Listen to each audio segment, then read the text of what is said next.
Hope you're all having a wonderful holidays. I wanted to tell you a quick little story here, just for fun.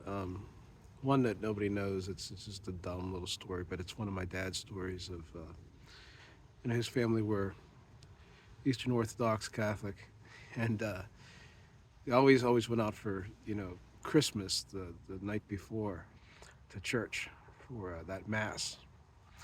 And my uncle John, he was a gunny sergeant in the Marine Corps, and World War II in Korea. So we're talking 1960s or so.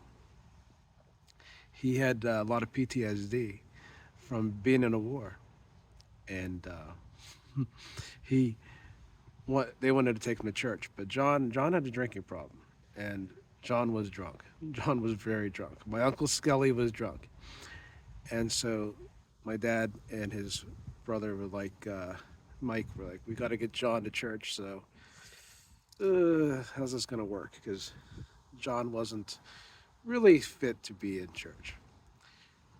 John's sitting there drunk, and my grandmother was a very religious person, very church going woman, and that church doesn't call out when a preacher speaks. So my uncle John, being drunk, he starts going, "Hallelujah, brothers, Hallelujah, brothers and sisters." After everything, and my grandmother was just like, "Oh God."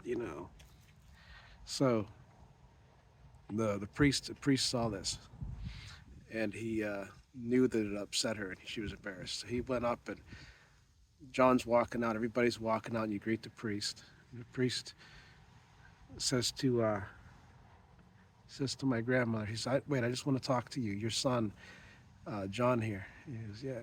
He goes, "I want to thank you, John." He says, "I'd never get that kind of love and support from anybody in a congregation." He says, "Maybe we need to do it more." And it kind of lightened the mood, but those old 1960s stories of being in church and Christmas Eve.